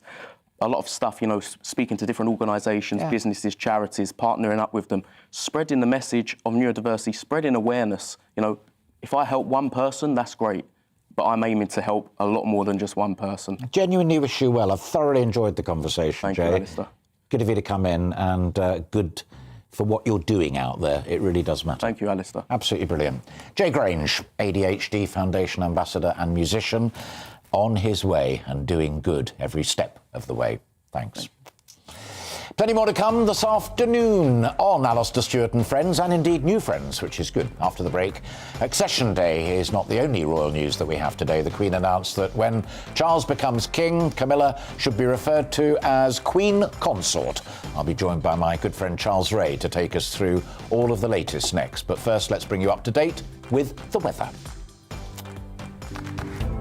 Looking ahead to this afternoon, and a showery and windy afternoon for the UK with some snow for Scotland. Let's take a look at the details. Showers, strong winds and some sunny spells for southwest England, with the strongest winds across far west Cornwall and the southwest moors. A mild afternoon with highs of 11 Celsius. A drier afternoon than morning for London and the southeast, although remaining windy. Temperatures reaching around average or slightly above for early February. A windy afternoon for South Wales, with a few showers rattling through, highs of 7 to 9 Celsius, but feeling colder in the wind. For Manchester and the northwest this afternoon, we'll be seeing scattered showers, strong winds and coastal gales, with a chance of some sleet or possibly snow over high ground. Highs of 7 Celsius. North East England will have a cold and windy afternoon, with the strongest winds over the Pennines and along the North Sea coast. Scattered showers will give some sleet or snow over high ground. For Edinburgh and the Central Belt, it will be a cold afternoon with brisk winds and scattered showers. The showers will give some sleet and snow, possibly to low levels in the heavier showers. The afternoon will see a continuation of showers and strong winds for Northern Ireland, with the strongest winds along the north and east coasts. Feeling cold with highs of 5 Celsius. It will turn colder across the UK this evening as the winds gradually ease and showers fade away. And that's how the weather is shaping up for the rest of the day.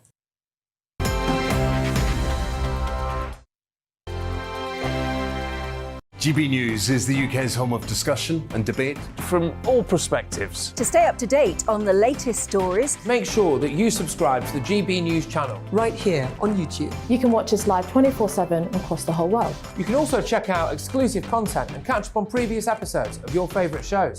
Every day, we ask the questions that you'd ask, so why not add your voice to the conversation in the comments section? Don't forget to subscribe. We are GB News, Britain's news channel.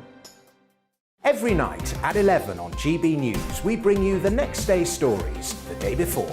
It's basically like time travel. If it's a big story, we'll cover it, guaranteed. But we'll also have some fun along the way. Big opinions, big laughs. Sometimes big hair. This is Headliners, the paper review show that won't send you to sleep like the others will. 11 p.m, 7 nights a week. Join us.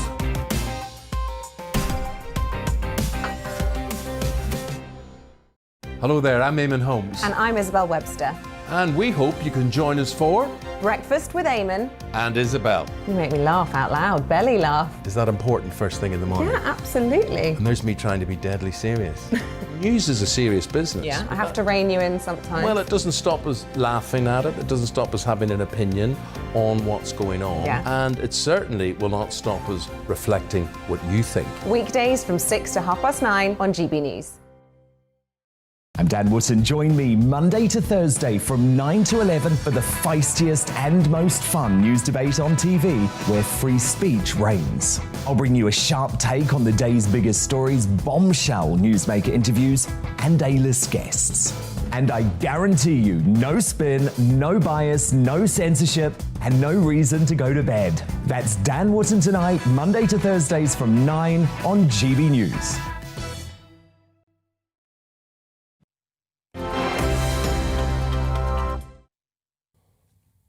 Welcome back. It's just coming up to 1:25, and you're watching and listening to Alastair Stewart and Friends on GB News, TV and radio.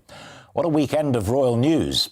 With the Queen's Platinum Jubilee celebrations, the Queen's wish that Camilla should become Queen Consort when Charles becomes King, and, of course, Prince Andrew to face a courtroom under oath in March via video. It has all been going on in the royal household.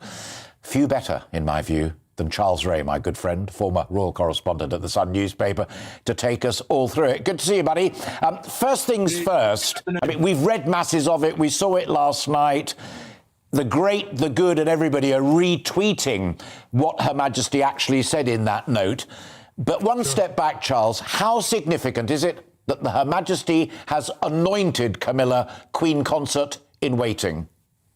Well, it's hugely significant, Alistair. I mean, it is completing the rehabilitation of Camilla Parker Bowles. Remember, this is a woman who, at one time, was the most hated woman in Britain and was regarded as a marriage wrecker and famously the third person in a marriage, which got terribly crowded. Now, we have to go back 17 years to that wedding at Windsor where Charles and Camilla married, and there were two huge controversies at that time. One was, what would she be called then? Princess of Wales? Well, she technically is the Princess of Wales, but they decided not to use that title for obvious reasons. Diana had died 8 years beforehand. And so they used the title Duchess of Cornwall. The second one was would she one day be queen? At that time, public opinion was dead against the fact that she would be called queen at the time that Charles was got to the throne. And so royal aides came up with a plan, a PR job in effect, to do a snow job on members of the public. They got rid of the title Queen Consort and came up with this ludicrous title of Princess Consort. We don't have a princess consort in this country, and I'm pretty sure it would have taken an act of parliament to change it. So we move along, and Camilla has worked very, very hard. She's now one of the most loyal and devoted advisors to the Queen, and it is fantastic that the Queen last night gave her seal of approval to Camilla becoming Queen Consort.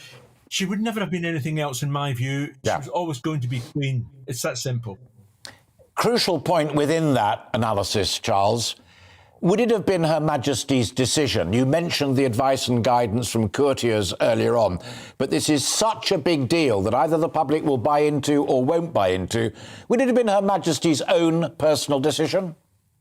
Absolutely. There's no question in my mind that Her Majesty wanted to smooth the path, because if she hadn't done, it would have been left to Charles on the day of him being king to say to the public, oh, this is my queen. And it could have led to some sort of, and I'm not saying rebellion, that's ludicrous to suggest that, but, you know, some disquiet, because there's still a great deal of affection for Diana.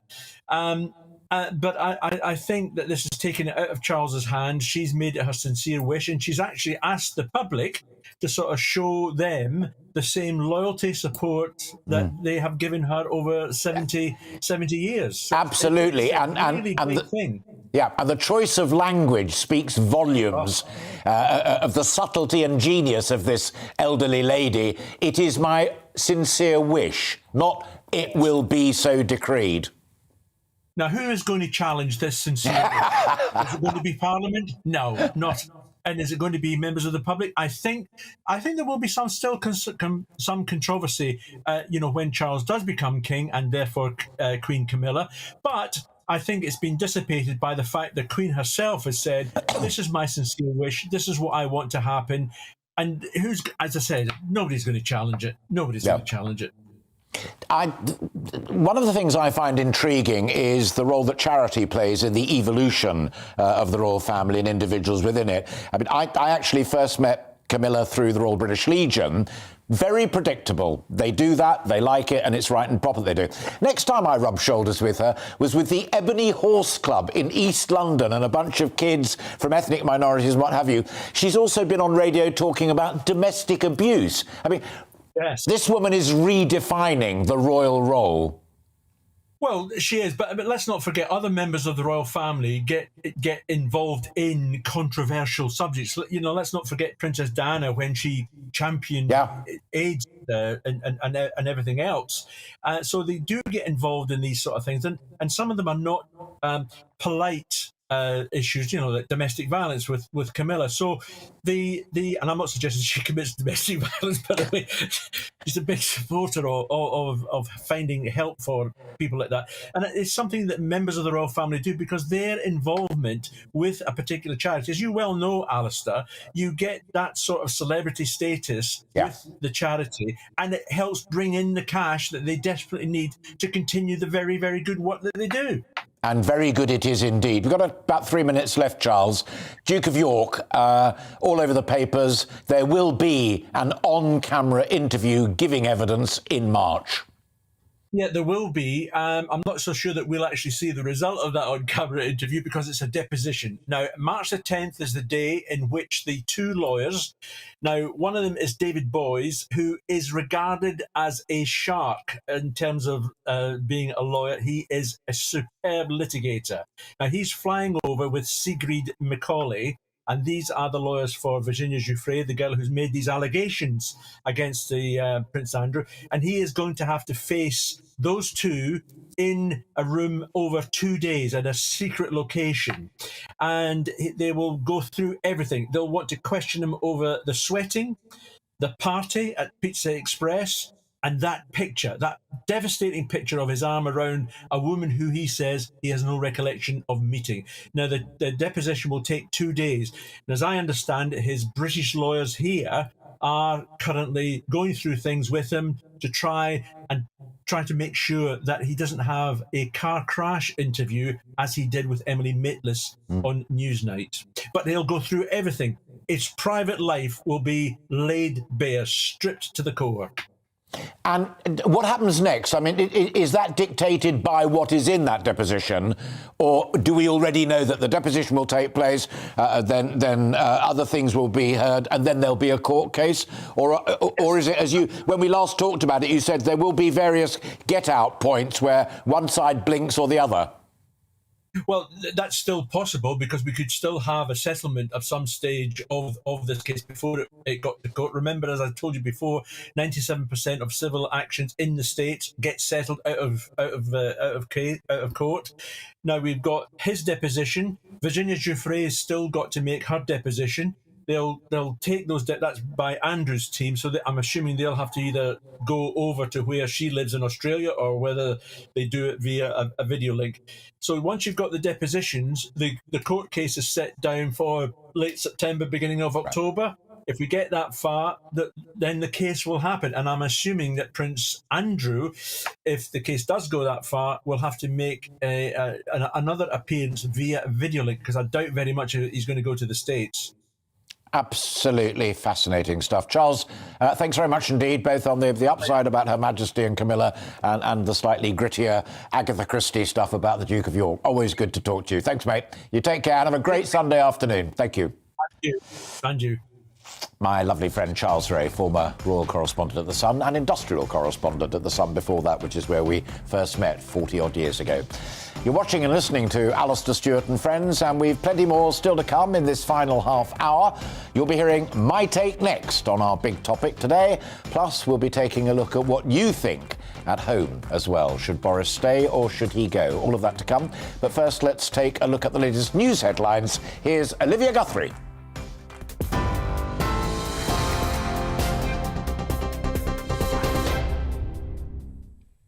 Thank you. It's 1:33. Here's the latest headlines from the GB newsroom. The Queen says it's her sincere wish that Camilla, Duchess of Cornwall, becomes Queen Consort when Prince Charles becomes King. She made the announcement in her Platinum Jubilee message as she became the first monarch in British history to reach the milestone. Clarence House says Prince Charles and the Duchess of Cornwall are touched and honoured by the gesture. Millie Dowler's killer, Levi Belfield, has admitted to the murders of Lynn Russell and her daughter Meghan, according to a lawyer. Belfield has allegedly sent a 4-page letter detailing his involvement in the killings to the solicitor of the man currently in prison for the murders. Michael Stone's lawyer says the admission shows his client has suffered a miscarriage of justice. Lynn and Meghan Russell were found bludgeoned to death in Kent in 1996. The chairman of Tesco says food prices are likely to rise 5% by the spring. The supermarket chain says the impact it will have on low-income families is troubling. It follows an announcement by energy regulator Ofgem that UK bills will rise by nearly £700 a year from April. And long-running soap opera Neighbours is being dropped by Channel 5, putting its future in doubt. The Australian-based show has been on screens for nearly 40 years and is more popular in the UK than its homeland. A spokesperson for Channel 5 says the show, which is reliant on British funding, will run on the channel until August. TV, online and DAB plus radio, this is GB News. Now it's back to Alastair Stewart and Friends.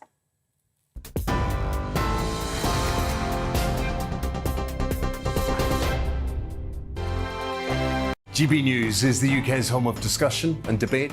From all perspectives. To stay up to date on the latest stories, make sure that you subscribe to the GB News channel. Right here on YouTube. You can watch us live 24/7 across the whole world. You can also check out exclusive content and catch up on previous episodes of your favourite shows.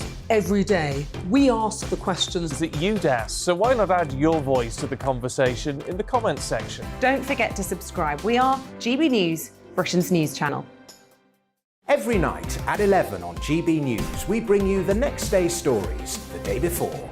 It's basically like time travel. If it's a big story, we'll cover it, guaranteed. But we'll also have some fun along the way. Big opinions, big laughs. Sometimes big hair. This is Headliners, the paper review show that won't send you to sleep like the others will. 11 p.m, 7 nights a week. Join us.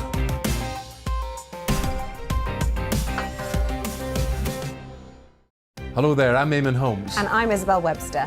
And we hope you can join us for Breakfast with Eamon. And Isabel. You make me laugh out loud, belly laugh. Is that important first thing in the morning? Yeah, absolutely. And there's me trying to be deadly serious.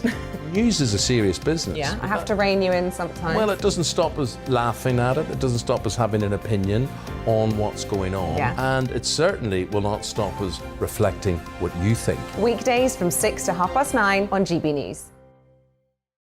I'm Dan Wootton. Join me Monday to Thursday from 9 to 11 for the feistiest and most fun news debate on TV, where free speech reigns. I'll bring you a sharp take on the day's biggest stories, bombshell newsmaker interviews, and A-list guests. And I guarantee you, no spin, no bias, no censorship, and no reason to go to bed. That's Dan Wootton tonight, Monday to Thursdays from 9 on GB News.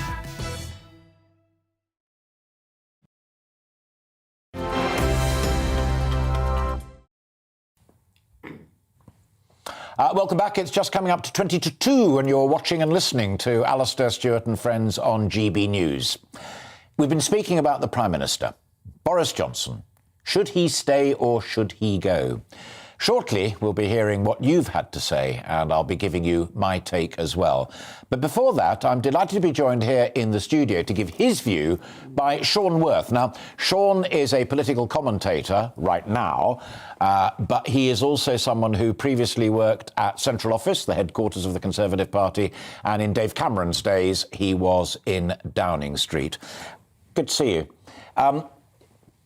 I began the programme talking to Rory Stewart, who's got form in his relationship with Boris, and and he was perfectly frank about it. But he says the PM is damaged goods, irreparable, it's on things like integrity, it's on things like trust. He's just not up to the job. I think that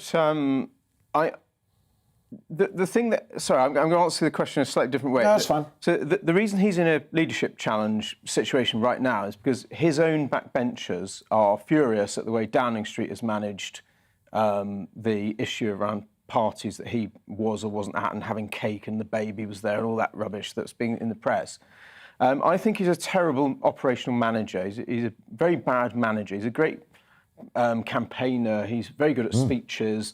But in terms of organising a kind of a management structure to deliver things and handle the political pressure of what Downing Street is, he's not been great. Yeah. So you can then, and when somebody becomes like that, you obviously get this sort of criticism that he's just no good. He shouldn't be there.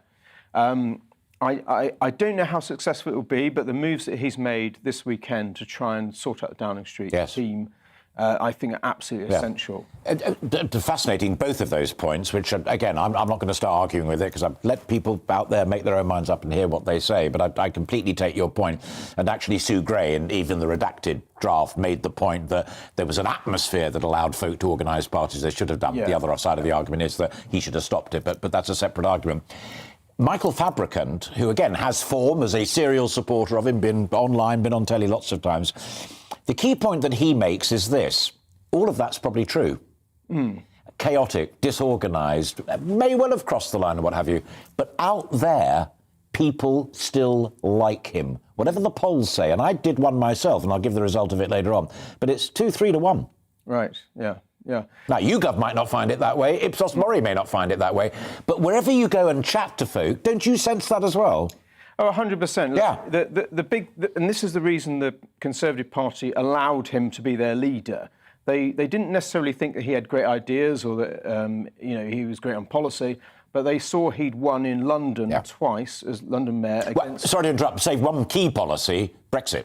Well, that was the key thing. Well, and even that was, he'd shown that he can take people. To win a Conservative to win London Mayor twice is an achievement that will probably never happen again, because London is a Labour city through and through, and he is the sort of person that can rally the troops behind a Brexit vote and all that. And then they thought, well, he can probably take us into a general election and beat the Labour Party. When if you think what happened before him. David Cameron was the only person, very short-lived, in literally a generation that got a majority for the Conservative Party. It was a tiny one. Boris Johnson has achieved a majority of over 80 votes for the Conservative Party, which is a decent majority, the size of which the Tories haven't had since Mrs Thatcher in 1987. Yeah. And now they're trying to get rid of him.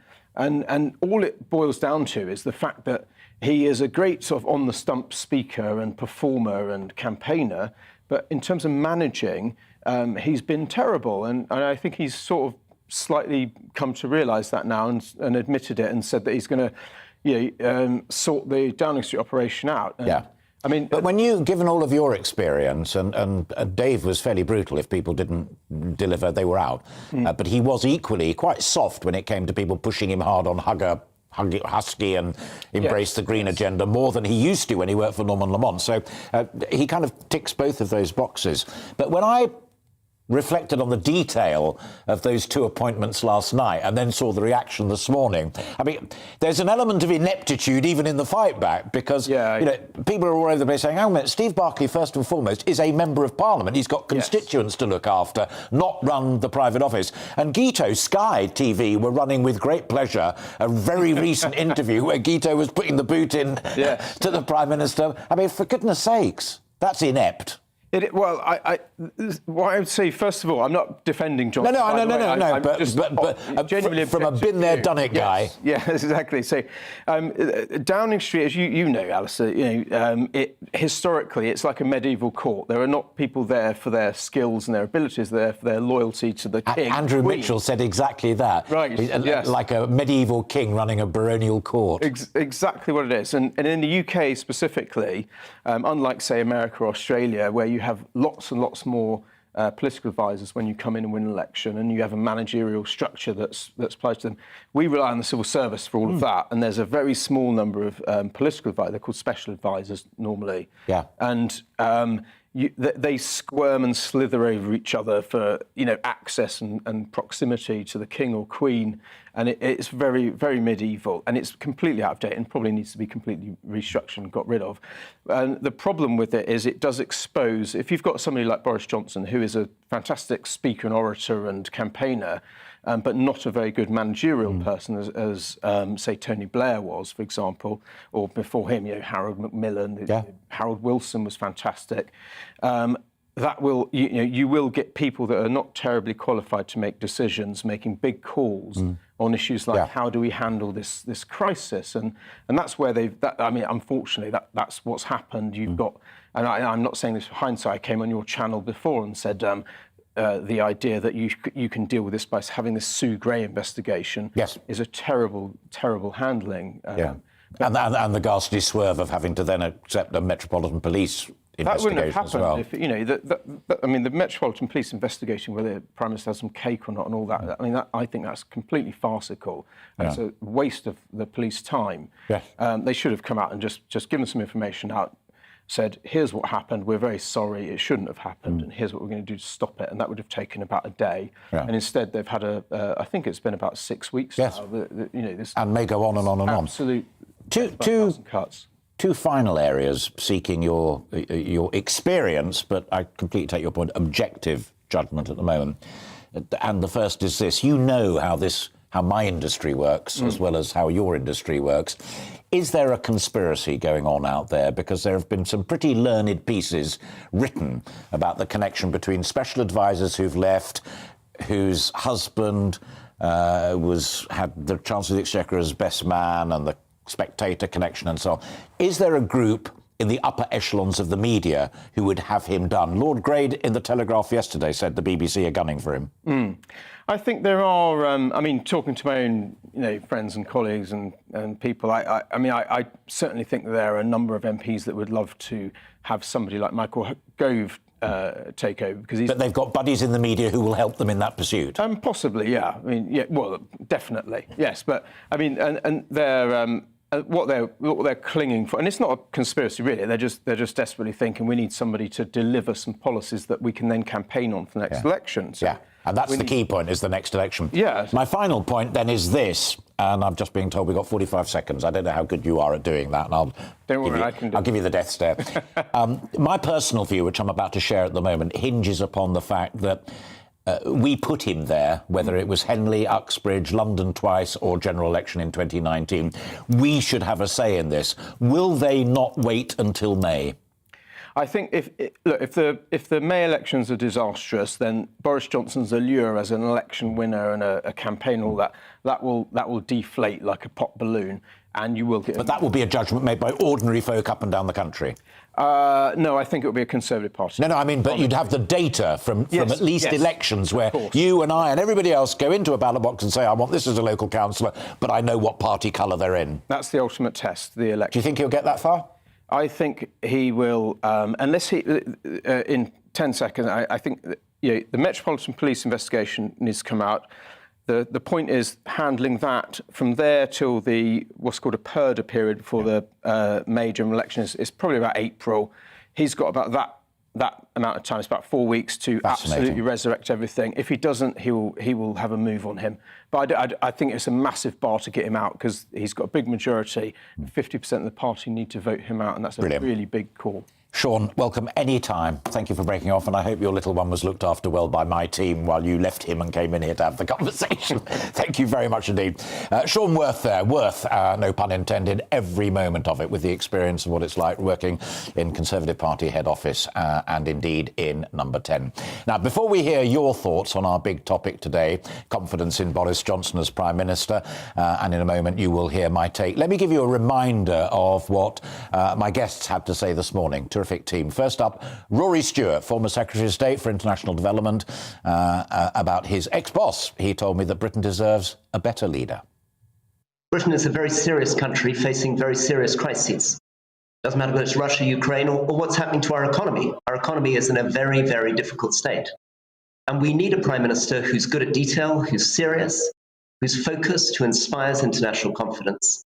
And instead, we have a Prime Minister who's lost credibility, lost legitimacy. And it doesn't matter whether you're a Prime Minister or you're just the manager of a company. Once you've lost that, you can't really come back.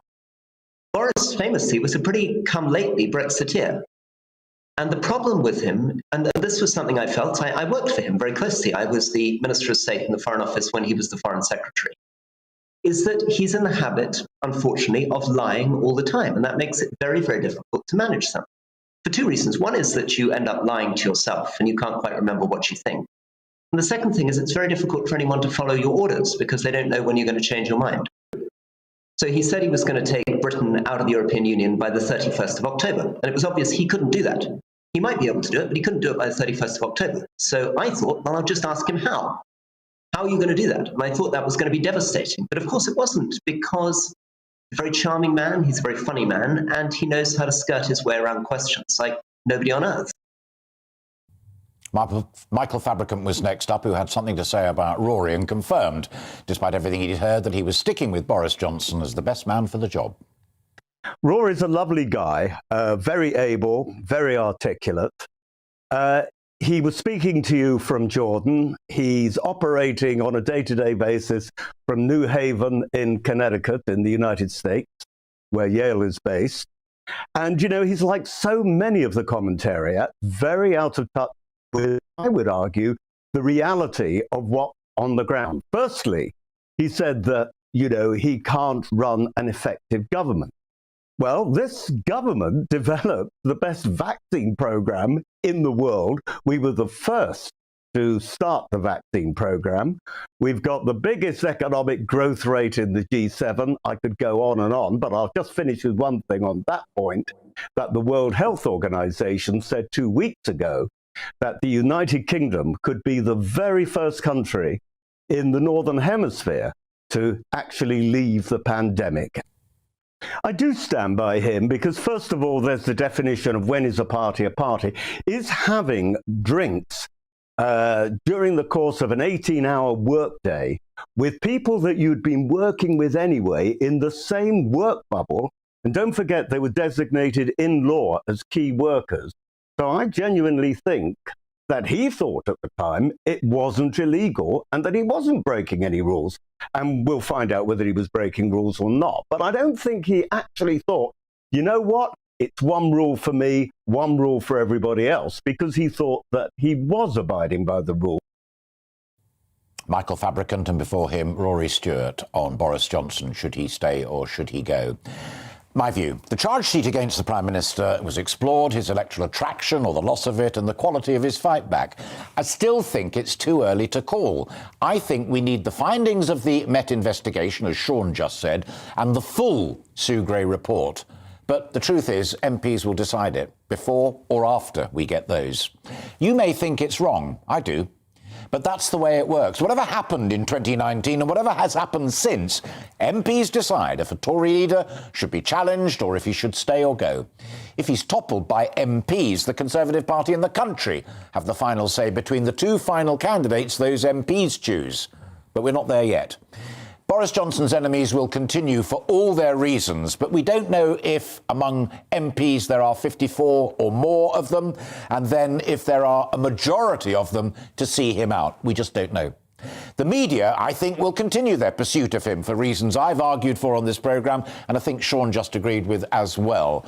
I suspect that the rich flow of leaks to them will continue. Now, whatever the Prime Minister has done, it is not a pretty way of disposing of him, should it come to that. I think there are serious questions to answer, to which there may be answers credible or incredible. But the next time you get a chance to have your say is at the upcoming May elections. I do hope that you are given that chance. That would be as close to a democratic resolution of this crisis as we have on offer. So for that reason, I think the Prime Minister should stay, at least until then.